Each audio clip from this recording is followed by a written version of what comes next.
High বন্ধুরা, তোমরা কেমন আছো? আশা করি তোমরা ভালো আছো। আমি শ্যামলীদি আবারও চলে এলাম তোমাদের সামনে। তো আজ আমি বানাচ্ছি ফ্রুট শেক।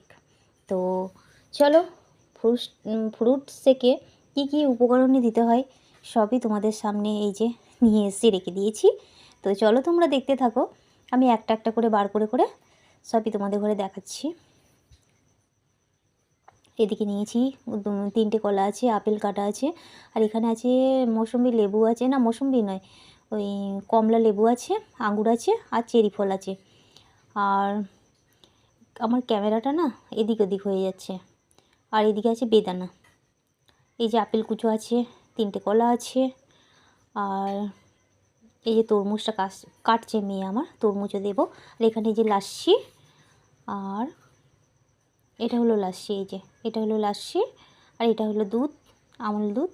আর এদিকে এই যে কেশরের যে জুসটা পাওয়া যায় না, ওটা। তো এই যে, আর এই যে মিক্সচারটা বার করে রেখে দিয়েছি। আর এদিকে তোমার এই যে আমার না এই কি বলবো, চলো আগে দেখি, এই ফলের ঝুড়িটা তুলতে হবে। তো এই যে যে গুটি বেঁচে আছে সেগুটি রাখা আছে।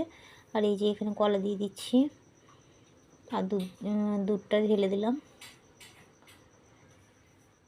আর দেবো এই যে, কি অবস্থা দেখতে পাচ্ছ, এই যে দেখো পুরো, মানে কি বলবো, আমার এই যে এই মিক্সচারের সেই স্টিলের ওইটা না, যেটা মানে পিসে, ওটা না নিচেই লুজ হয়ে গেছে। তো লুজের কারণে না দেখো পুরো দুধটা পড়ে কি হয়ে গেছে দেখো।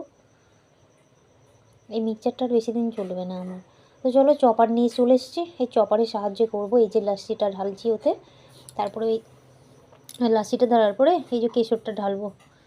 কেশরটা ঢেলে দিয়ে দেখি, এই যে এরপর আমি চপার করে নিচ্ছি। এই যে চপারটা ভাগ্যিস ছিল বলে, তো এই যে চপার দিয়ে বেশ ভালোই হয়েছে। এই যে চলো, এরপর এই যে বয়মের মধ্যে, মানে এটা বয়ম বলতে আমার বয়মই বলি আমি এটাকে, কাঁচের সেই ইয়েটা আর কি, জগটা, কাঁচের জগ এটা। তো এতে আমি এই যে প্রথমে দিয়ে দিয়েছিলাম তোমার তরমুজ, আপেল, এখন এই যে লেবু দিয়ে দিলাম, আঙুর দিয়ে দিচ্ছি এখন।